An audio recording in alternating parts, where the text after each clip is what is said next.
ہوئے، بلکہ ہم روتے اس لیے ہیں کہ جو مظالم امت رسول نے نواسہ رسول پہ لائے، ہم اپنے ایمان کی مظلومیت پہ رو رہے ہیں۔ جیسے یعقوب کا رونا ویسے ہمارا رونا، جیسے اس رونے کی دلیل ویسے اس رونے کی دلیل۔ اور میرے محترم سامعین، جب میرے نبی سے پوچھا گیا کہ یا رسول اللہ، یہ جو یعقوب روتے تھے فراق یوسف میں، اس رونے پہ ثواب کتنا ہے؟ تو پیغمبر نے فرمایا تھا جتنا 100 شہید، توجہ چاہوں گا، جتنا 100 شہید رائے خدا میں اپنا خون بہا کر وہ اجر و ثواب کا مستحق قرار پاتا ہے، اتنا تنہا یعقوب فراق یوسف میں رو کر اتنے ثواب کے مستحق ہوتے ہیں۔ بسم اللہ بسم اللہ۔ اب ثواب کس پہ ملتا ہے؟ بدعت پہ ملتا ہے یا نیکی پہ ملتا ہے؟ جی، اس کا مطلب یہ ہے کہ رونے پہ اگر ثواب ملے تو پھر رونا بدعت نہیں ہے۔ اچھا جی، کتنا روتے تھے؟ کہا کہ جتنی 70 مائیں اپنے جوان سال بیٹوں کی فراق پہ روتی ہیں، اتنا تنہا یوسف روتے تھے۔ اور میرے محترم سامعین، یہ حکمت پروردگار ہے۔ میں نے کہا نا کہ غم حسین کو زندہ رکھنے کے لیے ائمہ نے اہتمام کیا، اللہ نے بندوبست فرمایا۔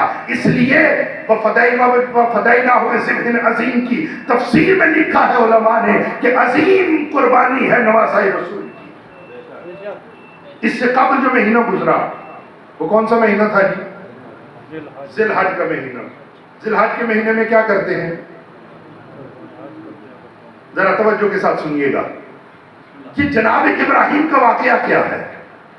ابراہیم نبی علی نبینا، جو خلیل خدا ہے، خلیل اللہ نبی، مکہ انتہائی پہاڑوں میں گرا ہوا ایک علاقہ ہے، سرسبز علاقے کو چھوڑ کر اللہ نے حکم دیا ابراہیم چلو مکہ کی جانب چلو۔ ابراہیم نے زوجہ کو لیا، چھوٹے بیٹے کو لیا، خانہ خدا میں آئے، بیوی کو چھوڑا، بچے کو چھوڑا، واپس چلے گئے۔ توجہ ہے جی؟ ذرا میرے ساتھ سفر کیجئے گا۔ چھوڑ دیا، تنہا بیوی اور ایک چھوٹا سا بچہ، کوئی سائبان نہیں، کوئی مکان نہیں، بس چاروں طرف اطراف میں پہاڑ، بیچ میں ایک معصوم بچہ، ایک ماں۔ ایک لمحہ یہ آیا، بچے پہ پیاس کا غلبہ ہوا، ماں پریشان ہوئی، صفا پہاڑی پہ آئی، صفا سے مروہ، مروہ سے پھر صفا، ایک مرتبہ جاتی ہے پھر پلٹ کے آتی ہے، بچے کو دیکھا کہ ایک مرتبہ، لیکن میرے محترم سامعین، ماں ضرور تھی، پریشان نہیں ہوئی۔ ان کا چکر لگانا صفا سے مروہ کے درمیان یہ بتا رہا ہے کہ نبی کی بیوی تھی، اور وہ نبی جو اللہ کا دوست نبی۔ کتنا پختہ اعتقاد ہے جناب ہاجرہ کا کہ جب خامد نے چھوڑا اعتراض نہیں کیا، ابراہیم کیوں چھوڑ رہے؟ جو اتنے پختہ اعتقاد کی مالک کو زوجہ رسول، زوجہ ابراہیم، اس کی سنت کو اللہ رہتی دنیا تک ہر حاجی کے لیے واجب قرار دے دیتا۔ اب ایک مرتبہ جو پلٹی تو دیکھا جہاں ابراہیم اسماعیل تھے، جہاں بچہ تھا، جہاں بچے کی ایڑیاں تھیں، پیاس کا غلبہ، بچے کا ایڑیاں رگڑنا، اور پھر چشمے کا پھوٹنا، زمزم وہاں سے نکلا۔ اور آج بھی جو زمزم پیتے ہیں، جو دعا ہے زمزم کے پانی کی، اس میں یہی ہے کہ اللہ اس پانی کو میرے جسم کی تمام تر بیماریوں کے لیے ذریعہ شفا قرار دے، میرے تمام تر سقم دور ہو سکیں۔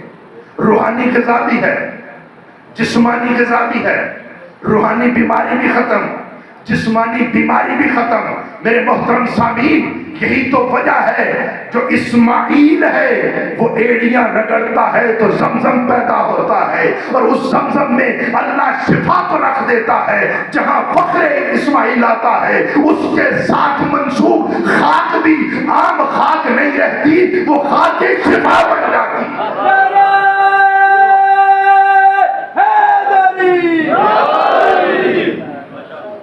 اب میرے محترم سامعین، یہی بچہ جس کے لیے اللہ نے اہتمام کیا کہ اسماعیل پیاسا نہ رہے، ایڑیاں رگڑی، زمزم پھوٹا، اور آج اسی زمزم کی وجہ سے دنیا وہاں آباد ہونا شروع ہوئی۔ یہی بچہ جب جوان ہوا، توجہ چاہوں، کسی مرحلے تک لے جانا چاہتا ہوں، یہی بچہ جب جوان ہوا،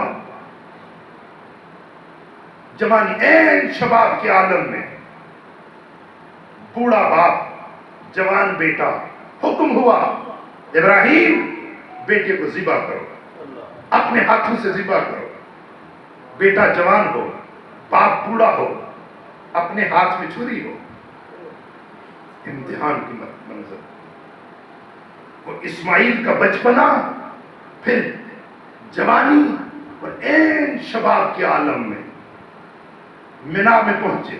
توجہ چاہوں گا، ابراہیم نے اسماعیل کو لیا، منا میں پہنچے، وہ جہاں شیطان کو کنکر مارتے ہیں، حائل ہوا، آگے بڑھے، اور وہ جگہ جہاں پہ اسماعیل کو لٹایا، ہاتھ میں چھری لی، چھری چلائی، اہتمام الہی تھا، ابراہیم تو کامیاب ہو گیا، اب اسماعیل ذبح نہیں ہوگا، اسماعیل زندہ رہے گا۔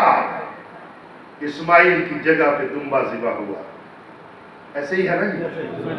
اب وہ جو دمبا ذبح ہوا، اللہ نے کہہ دیا جو حاجی بھی حج کے لیے آئے نا، اس کے لیے واجب ہے کہ خلیل خدا کی اس سنت پہ عمل کرے۔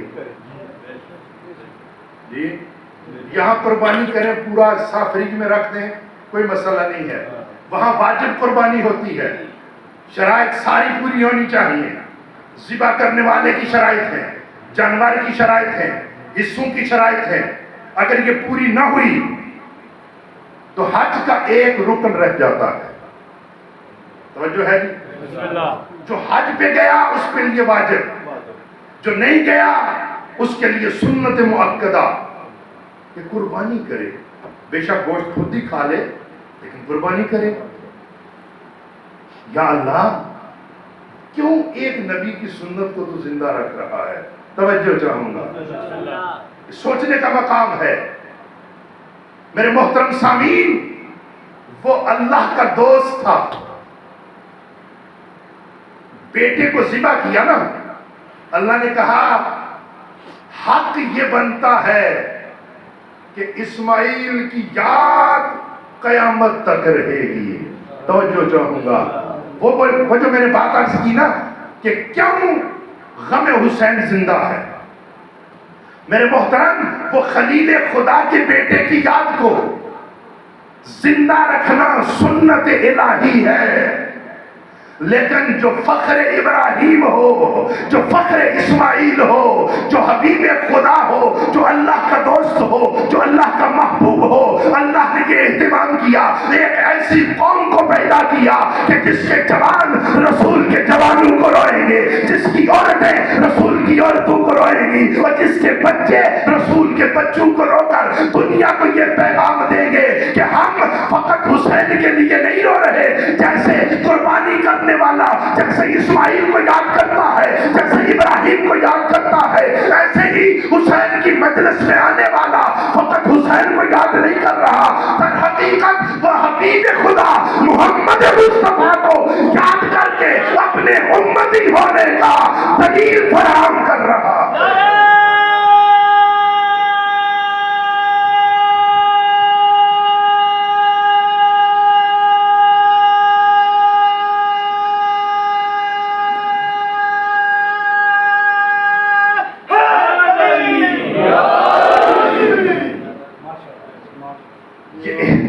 الہی ہے، یہ سنت الہی ہے کہ جو سنت زندہ رکھنے کے قابل ہوتی ہے اللہ اس سنت کو زندہ رکھتا ہے، اور اس کے لیے اللہ نے آپ کا انتخاب کیا ہے۔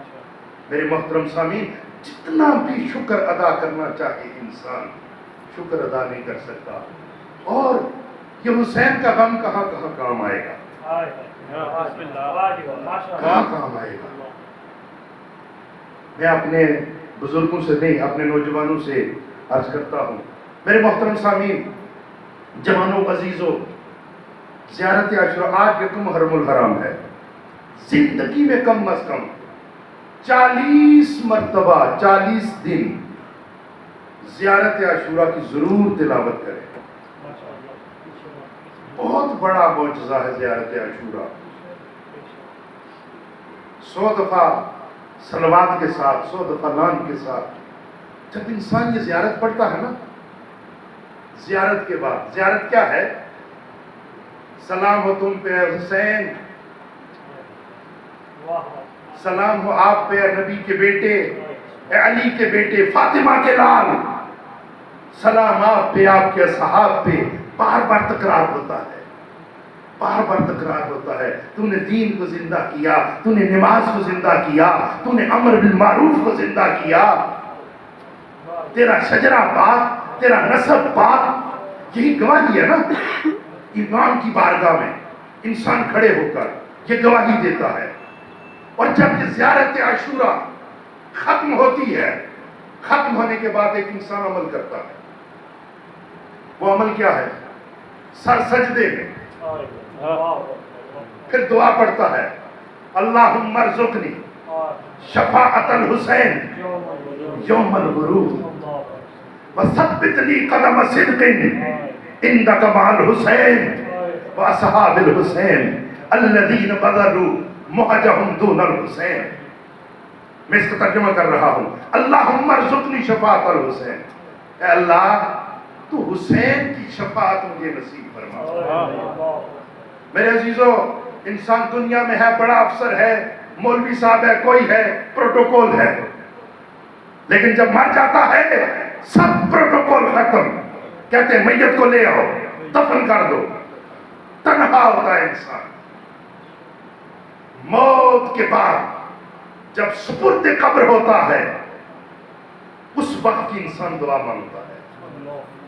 ذرا جوڑیے گا اس مطلب کے ساتھ کہ حسین کا ذکر وہ ہے جو آپ کو قبر کی یاد رکھے، جو آپ کو قبر کی یاد دلائے۔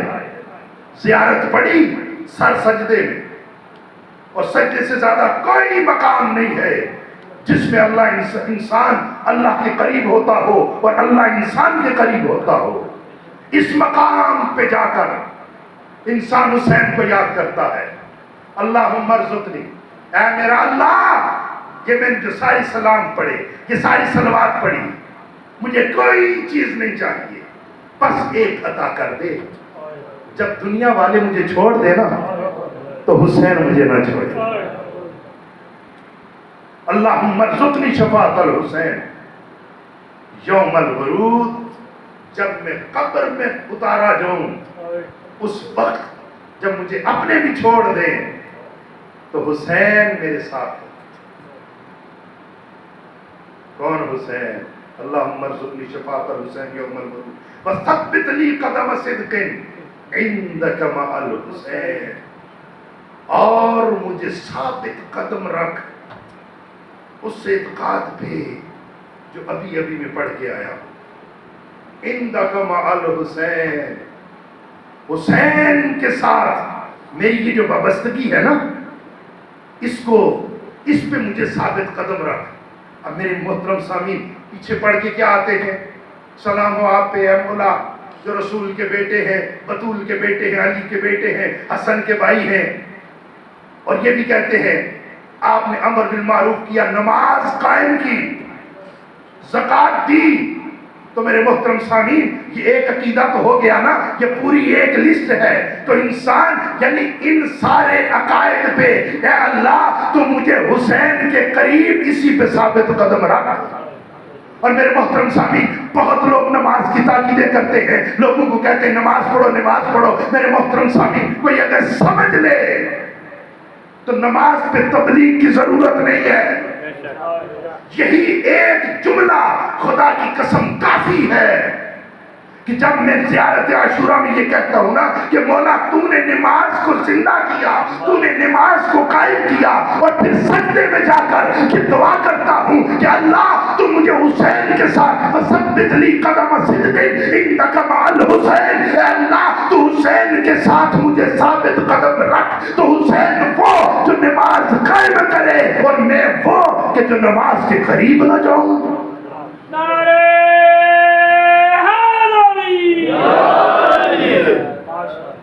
یہ دونوں باتیں سمجھ میں نہیں آ سکتی.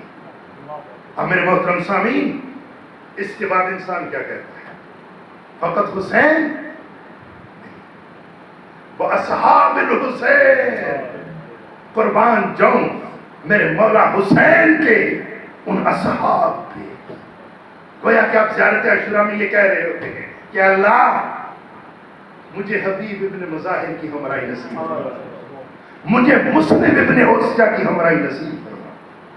الذین بذلوا مہجہم دون الحسین, جنہوں نے زندگی ختم کر دی حسین کے نام پہ. اے اللہ مجھے ان اصحاب رسول کے ساتھ قرار دے. میرے محترم سامعین, بس اس ذکر کی سب سے پہلے جو انسان کے کام آنے والا ہے وہ قبر کی تنہائی ہے. آج شب جمعہ ہے نا, اپنے بزرگان اور گزشتگان کو یاد کیا کریں بطور خاص شب جمعہ میں. اور شب جمعہ کے لیے بہت سارے اعمال ہیں. میں نے روایت یہ پڑھی ہے اور یہ میں عرض کر دوں اس لیے کہ یہ بات مجھے مناسب لگتی ہے, پوری توجہ کے ساتھ. یہ میرے موضوع سے تھوڑی سی ہٹ کے ہے, لیکن چونکہ شب جمعہ کی مناسبت ہے اس لیے بات عرض کر رہا ہوں. میں نے روایت پڑھی ہے, اپنی آنکھوں سے پڑھی,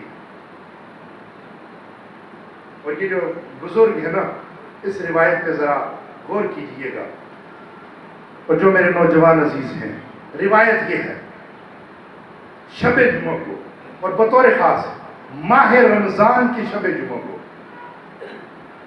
ہمارے مرحومین دروازوں پہ آتے, ان کی ارواح آتی ہے, اور آ کر نا وہ یہ کہتے ہیں کیا میرے عزیز, میرے لخت جگر, میری بیٹی, میرا بیٹا, اے میرے ورثہ میرے لیے کچھ کرو. اور پھر روایت اتنی سخت ہے عزیزو, پھر وہ اس قدر رکھتا ہے, یہ روایت کے لفظ ہے, وہ کہتے ہیں کہ وہ جلی ہوئی روٹی, میں عرض کر رہا ہوں ذرا غور کیجئے گا, وہ جلی ہوئی روٹی جسے تم کھا نہیں سکتے, جسے کوئی نہیں کھا سکتا, اگر تم اس کو بھی خیرات کر دو نا تو وہ بھی بڑی ہمارے کام کی چیز ہے. یعنی آپ یہ غور کریں کہ اس قدر ان کو ہماری دعاؤں کی ضرورت ہے کہ ایک جلی ہوئی روٹی کا ٹکڑا اگر یہ بھی آپ رائے خدا میں دیں گے اور مرحوم کی وجہ سے دیں گے تو اس جلی ہوئی روٹی کے ٹکڑے کا بھی انہیں بہت زیادہ فائدہ ہے. میرے محترم سامعین, انسان کو چاہیے کہ اپنے مرحومین کے لیے اعمال خیر کرے. آج میں اگر اپنے والد کے لیے کروں گا, والدہ کے لیے کروں گا, کل کو میری اولاد میرے لیے کچھ کرے گی. اپنے اپنے مرحومین کی بلندی درجات کے لیے بآواز بلند صلوات.